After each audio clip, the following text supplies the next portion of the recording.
Boom, boom. Hello. hello, and welcome to the Rock Metal Podcast. I am your host, John Harris. On my right-hand side is my right-hand man, Gabriel. Got to go, and I got to go. And today on the Rock Metal Podcast, we have Scrollkeeper, who's got a new album called Auto de Fe, which is released on June 19th. Right now I'm being joined by Alex to share some more stories about the album, share what Scrollkeeper's has been up to, because last time Scrollkeeper was on was a couple of years ago, so it's great to have Alex back on. So, Alex, welcome back on to the show. Thank you for having me, guys. Pleasure to be on. Absolutely. Fantastic. Now, when it comes to this track, Auto de Fe, which is the title track of the album, I guess my first question is it setting up a theme for the album? Like, is it a concept album that's based on what we're chatting about in this track? Well, and generally, for the most part, we do have a historical perspective, so we like to write about historic events, and this one kind of ties in. The main reason we picked this as a title, it means Auto da Fe, is Portuguese for test of faith, and 2020 was kind of right up there, or well, still is, as a matter of fact. But anyway, so we picked this as probably the most fitting title for the album. For the most part, everything is historically related, and if there is like an ongoing theme, for the most part would be that. Although we do have like maybe one or two tracks that just kind of jump that and just go in a different direction. One would be Surrender, which is more of a, I don't know, it's inspired by different things. It was basically, it's probably one of the few that are based on something else. This one is based on a vampire movie taking place in Germany, that was called We Are the Night. So we kind of jump around, for the most part, European history at this stage, although, we're not necessarily, focusing on that. We could be looking into some American history as well. So Auto da Fe originally actually comes from the Spanish Inquisition, which means test of faith. And what they did is when somebody was accused as a witch, they thought of innovative ways to test their faith, like, sticking them on a cross and lighting them up and see what happens. If they really believed in God, they wouldn't burn or whatever. So this is where that comes from. But, interestingly enough, the reason we picked this thematic is actually a very nice Spanish show called Captain a la Triste. So that's where that came out from. I might be mispronouncing it, but it's basically, it was kind of like the Three Musketeers thing going on. So I watched that and I said, okay, let's do a theme about the Spanish Inquisition. So, we picked this as the title because it kind of ties into the test of faith that we're all having at this point. Nobody expects a Spanish Inquisition. Yeah, right. I don't mean that as just, test of faith, testing our current faith. Yeah. And yeah, I mean, the thing is, the artwork was going to be also different, but our artist tanked in the last moment, so we actually had to scramble up, and that's where we got the hands and the, Gothic cathedral on there with a moon rising, or I don't know, whatever you call that artwork. We thought it was fitting.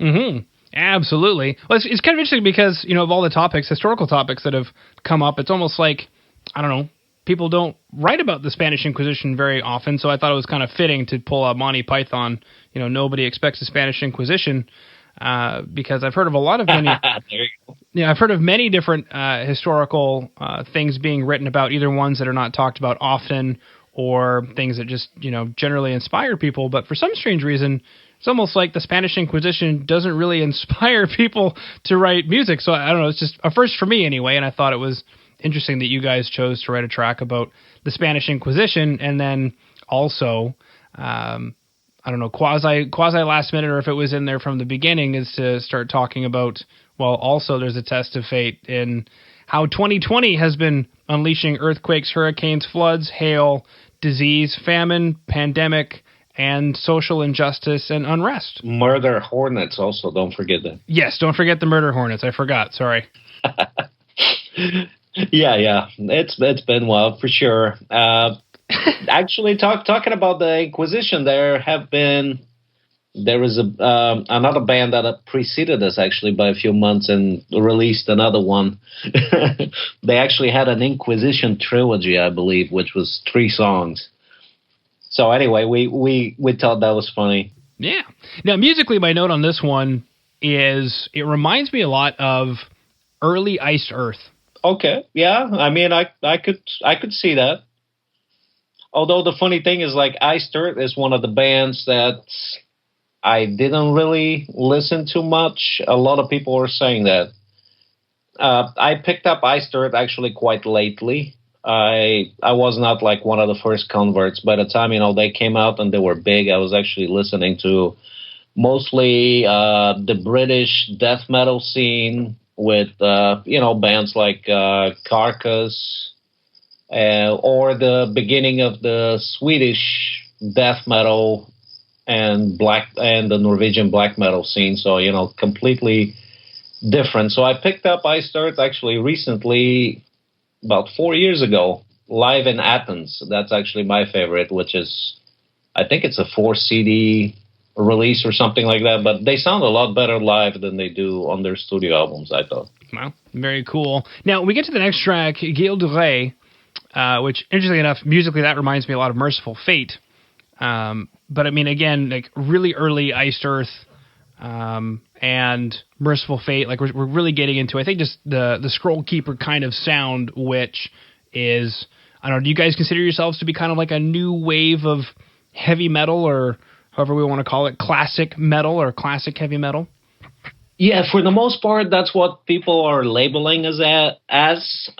Although we do have diverse, other influences that we bring into. But for the most part, the band, all the people in the band kind of agree on a bulk of music that we're all fans of. That will be like Judas Priest, Iron Maiden, Saxon, Accept, Iced Earth would probably be in there as well. Maybe some Megadeth, mostly early Megadeth.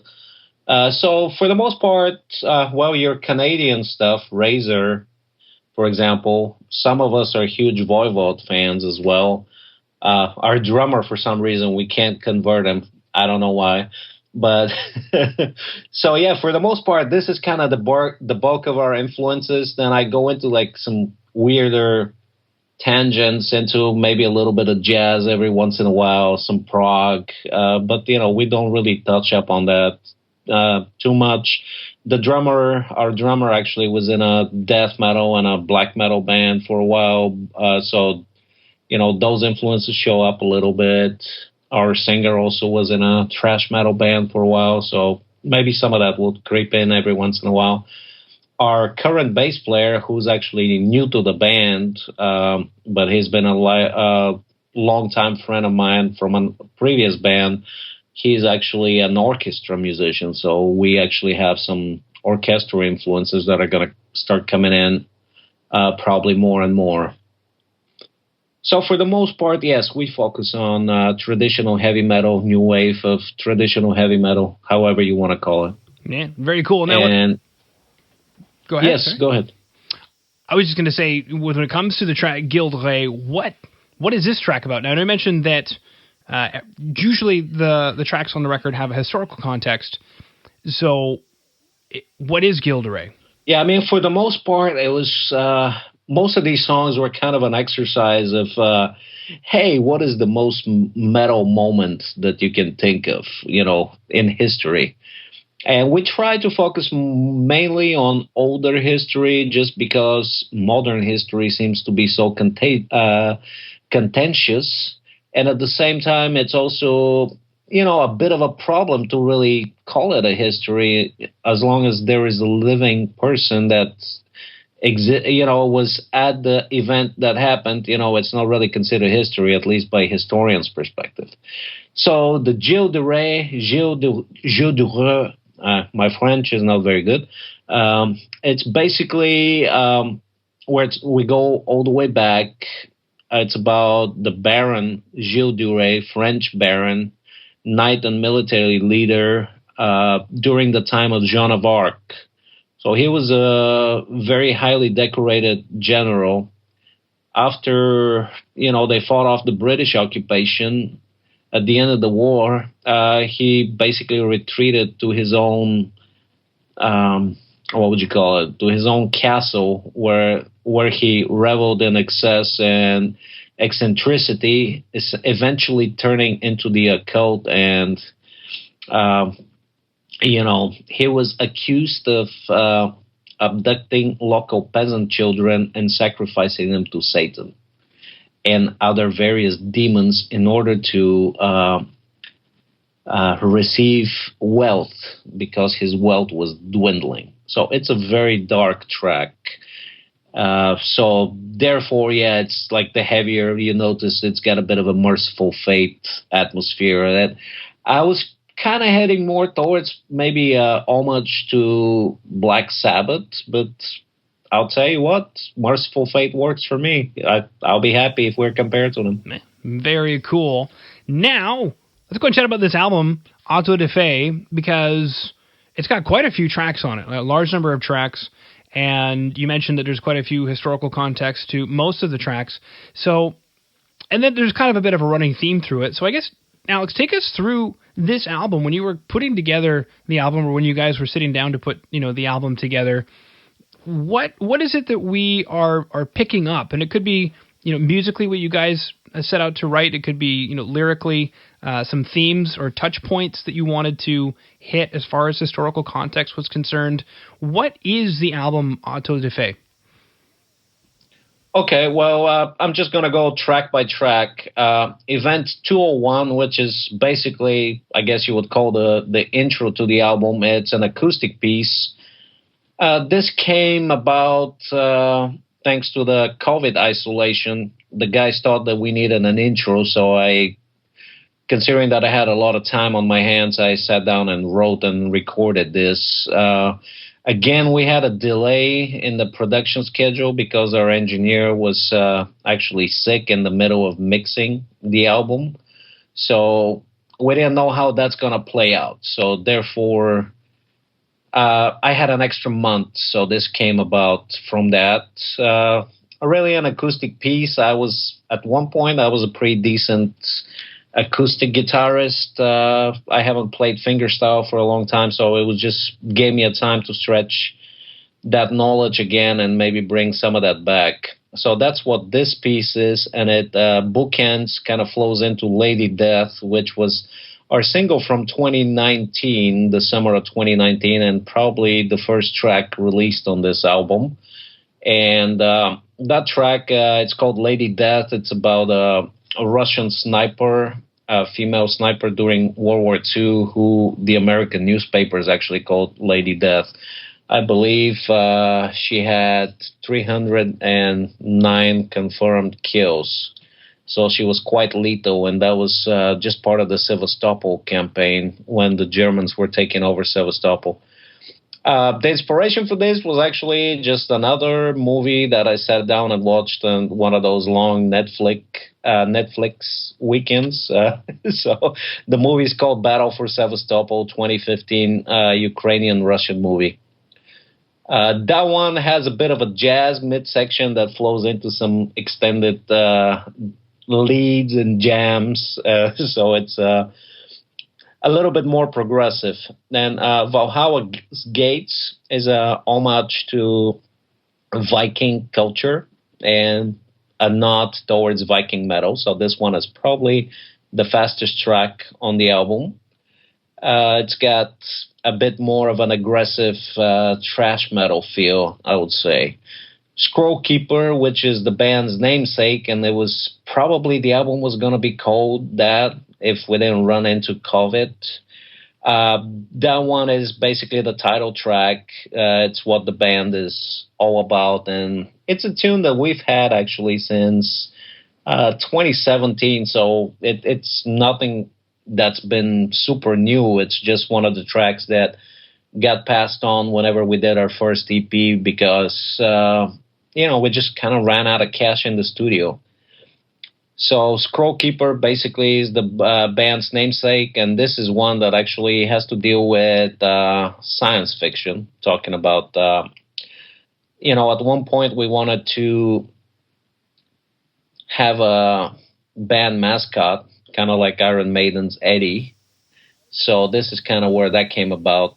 This is one of the tracks that the drummer wrote the lyrics on, and he is into sci-fi. So that's loosely based on the Skeksis, as far as I know, which was a Dark Crystal, I believe, a movie somewhere in the mid '80s that came about. It was a sci-fi. I haven't watched it personally. So Auto da Fe, Spanish Inquisition. That one again was just kind of came about after watching. I believe it was a 4-season series called Captain a la Triste, which is a Spanish production. And it's basically about the Spanish Inquisition through the ages. We picked some relatively dark themes again. It has an extended bass solo, something that actually I recorded. I'm the lead guitarist, but I played most of the bass on this album since we were without a bass player for the majority of the tracking. Andrew joined us on the last 2 songs, which were Gilles and Valhalla's Gates. These were the last 2 recorded. So Gilles we touched upon. Devil's Calculus, this one actually is, again, a historical song. This is maybe our most prog metal track on the album, since it has some odd rhythm tempo changes in it. This one is about the dispute between Sir Isaac Newton and Leibniz over who was the inventor of the modern calculus. And since we had a bit of a math theme on it, we just kind of went in that direction. And this is Justin Lyric. Justin is our vocalist. He's the one that did the lyrics. I did the music. Blood and Sand, it's one of our older tunes. That one came out in 2017. Justin and our drummer Simon collaborated on the lyrics for that one. And Simon was in the army, so it actually deals with Muslim terrorism. And so that one is a bit of a modern history perspective on it. And, the last thing that happened is that solo in the beginning where I kind of have a little bit of a nod towards, Yngwie Malmsteen. And that one, we played since 2017, one of our first tunes. Surrender was on our 2018 EP. In this variation, actually, we ran out of money, so some of the things are fixed. And we took out, actually, some of the performances from the original recording because the band members actually are not in the band right now. So in order for it, not to run into any legal issues, we actually took out their performances, and I took over on bass on this. Path to Glory, same thing. I guess that was in 2018.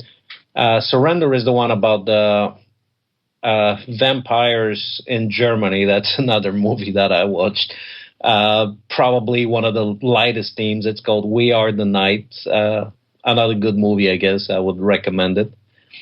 Path to Glory is, again, historical perspective, and we jump back to 910 or something like that. I'm originally from Bulgaria, so this one is, I guess, one of the goriest moments of Bulgarian history. Okay, I'm sorry, 811. This is, we go back as 811. The track, for the most part, it's kind of, I guess, a bit of a nod to some of my influences, mainly Accept and Destruction from Germany. Basically, the thematic, I wrote all the music and the lyrics for this. The thematic touches upon Bulgarian history and its battle between the Byzantine Empire and the Bulgarian Kingdom. So this is one of the most metal moments in history, I think, because at the end of this campaign, the Byzantine emperor loses his head, and not only does he lose his head, but the Bulgarian ruler at the time decides to make a goblet out of it and drink on ceremonial functions out of his head. So we thought that was pretty metal. Kind of dark again, I apologize. I know we got a kid on there. Yeah. Fortune favors the bold. This is again from our original 2018 EP. So we kind of remixed and fixed and tuned up and mixed these 3 songs to fit sonically with the rest of them. But yeah, this is a tune from our 2018. And this one is about William the Conqueror, the Battle of Hastings. Ooh. So this is Justin lyric, again, talking about battles and, what it takes to be a king. And at the end, we threw in a little surprise, which is we're all Wasp fans. I don't know if you remember that band from the 80s. Oh, yeah. They were kind of like one of these bands that probably improperly got labeled within the Motley Crue and Poison generation, although they kind of look like them, but, they were a lot heavier, and I feel they had much better music. So all of us are Wasp fans, and by Wasp I mean mostly, their early stuff, when their singer Blackie Lawless was actually playing bass guitar, which is, I think, the first 2 albums. So this is probably our favorite song by them, called Hellion. And this is more about, brawling and, like they like to call it in Texas, raising hell. So that's pretty much all the album. Wow. And very cool stuff. Now, usually we would have a chat about all the summer festivals and tours that would be going on right now, but instead the question is turned... Yeah. Instead, the question is turned to, is there anything you guys have got going on behind the scenes as far as, the lockdown is concerned? Anything that I didn't bring up or mention? Like, I know that the album's being released, obviously in the middle of this, so maybe that's kind of the biggest piece of news, but is there anything that I didn't bring up that you want to chat about? Yeah, the album was actually supposed to come out in April, but we hit a snag with both the artwork and the mixing of it. And the mastering, actually, I had to step back and master the album. I'm the one that originally tracked pretty much, everything on this album. We used the commercial studio for the drum sounds, originally for the 3 songs that appear from our previous EP. We actually had some really good shows, like a mini tour of Texas. We were looking to get out. We were going to play with Flotsam and Jetsam, so all that got put on hold. Luckily, Flotsam and Jetsam got rescheduled, so that's coming up next year. We're going to do a show with them, and at this point, honestly, we haven't practiced for about 3 months, and by that I mean we haven't seen each other in 3 months.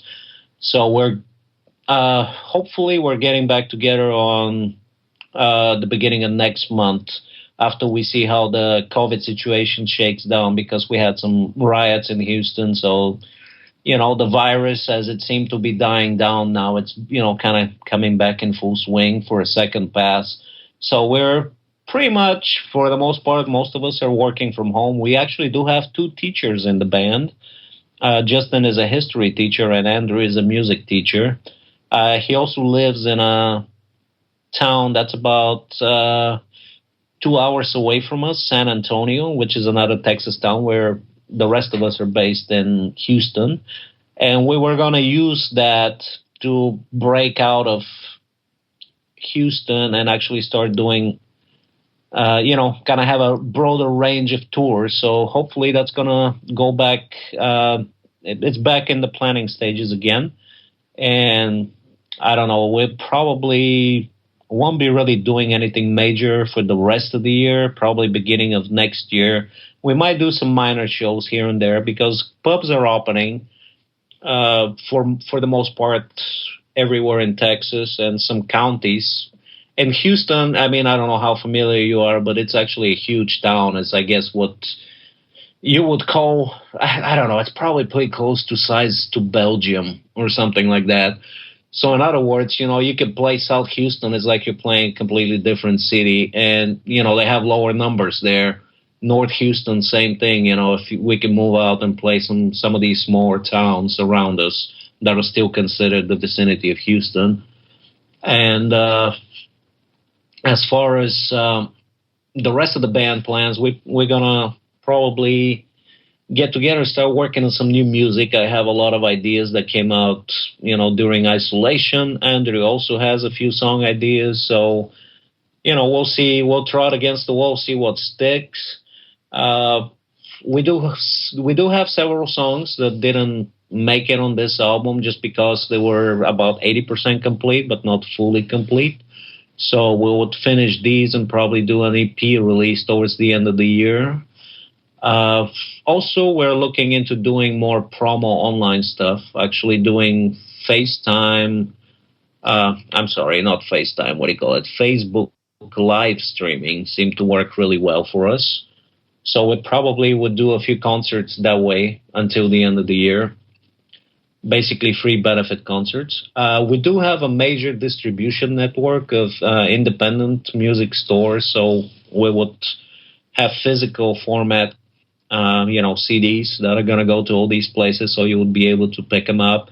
Some towns, that are distributing them right now is like Portland, Oregon, Los Angeles, San Francisco, Florida. We have several towns. Louisiana, we have New Orleans. Pretty much all the independent stores around Texas have picked us up. And we have some few other out of state. We do have a German distributor, which they picked up our old EP, and we're talking with them to hopefully, carry this one. It's called Underground Power. That's the label. So hopefully, those are some of the things that we have in the works. And we'll probably hunker down, maybe do a video. We'll see if we can find a cool enough forest or maybe a field, somewhere, and do one of those slightly goofy metal videos. I'm sure you and your audience has seen them, Immortal and that type of thing. We'll see. We're not going to put, corpse paint, but it's going to be goofy for sure. Groovy. All right. Well, Alex, thank you so much for coming on to the Rock Metal Podcast. Thank you, John, and Gabe. Thank you for having me.